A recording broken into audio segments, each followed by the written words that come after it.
Hello friends, and welcome to Escaping the Mouse with your host, me, Breck Rowell. Alright, it's the third of my 4-day weekend, and what I'm going to do today, since I bought a lawnmower yesterday, ultimately it's got to go inside of this shed here. And right now I've been kind of using the shed as kind of temporary storage. And there's stuff in there right now that's in the way that'll prevent me from getting the lawnmower in there. So since it's kind of a cool morning this morning, I want to kind of get in here and try and get this cleaned out, or at least organized a little bit so I can get a lawnmower in here. So I think I can do that.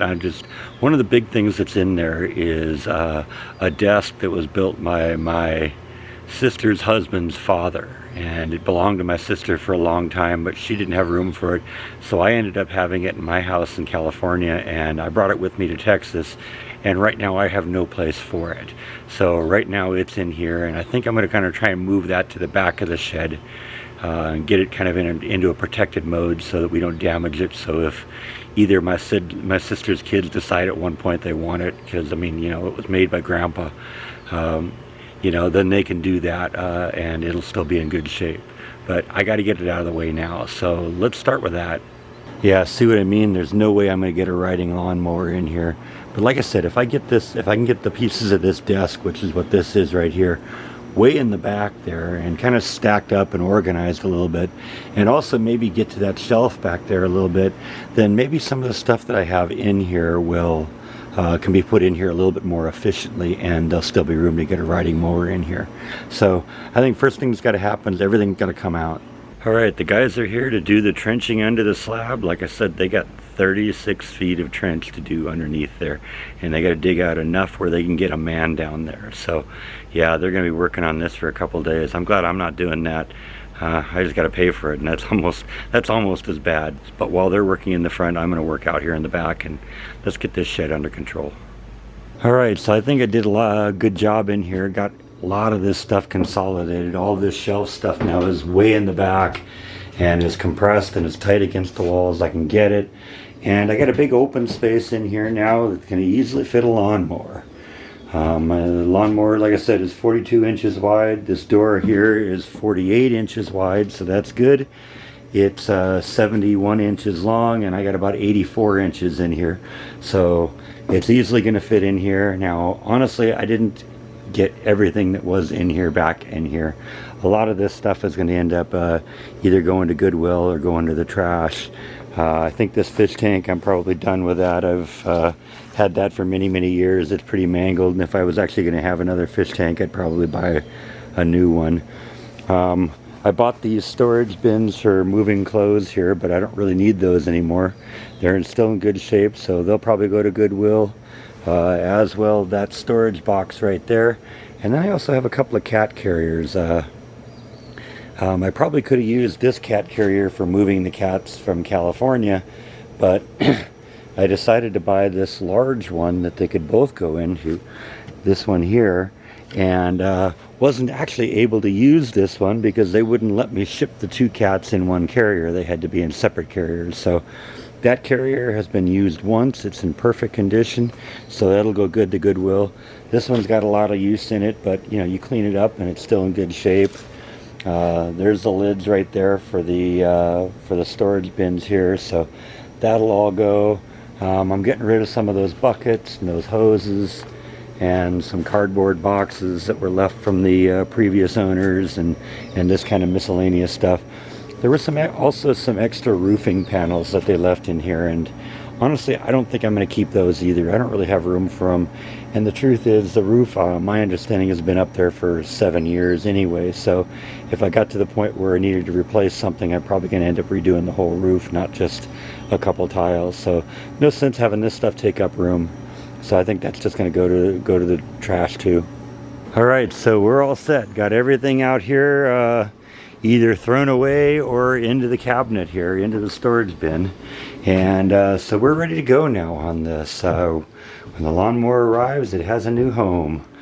So actually, I had a whole bunch of these 5-gallon buckets like this, and I decided just to keep the good ones, but I had a bunch of them that I was just going to throw away.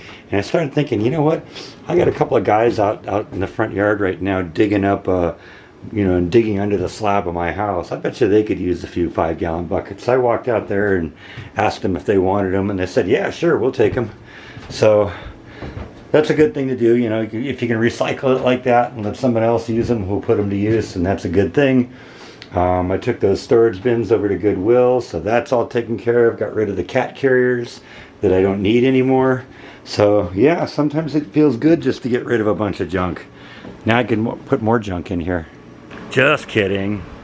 So it's about 92 degrees out here. I've kind of finished up the task for the shed and worked up a little bit of a sweat, so I think I'm going to take a dip in the pool and then we'll go see what other trouble I can get myself into.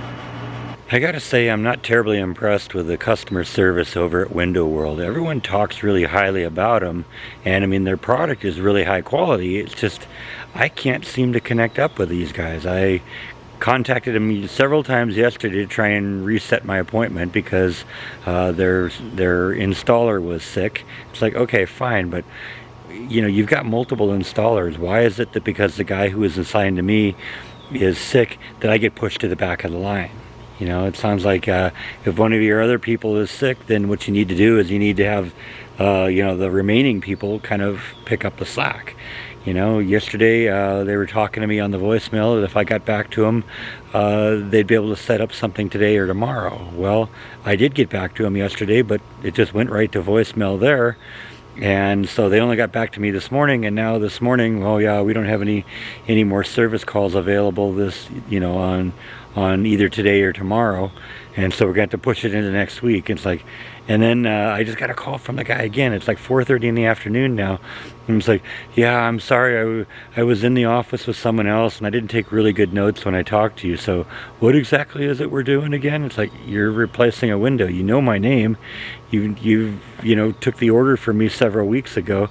I don't know why you're even calling me to ask this stuff, but whatever, you know, I don't know. Maybe it's just my lot in life not to get good customer service from some companies. So if you want to talk about customer service, though, let's talk about these guys that are trenching under my house. It started out with 2 guys, and basically they were just kind of switching off in one location and managed to get down under the slab and begin tunneling under. Well, a couple hours ago, some more people joined them, and now they're actually tunneling under my house from 2 different locations. I guess they're hoping that they'll meet in the middle and kind of save the time.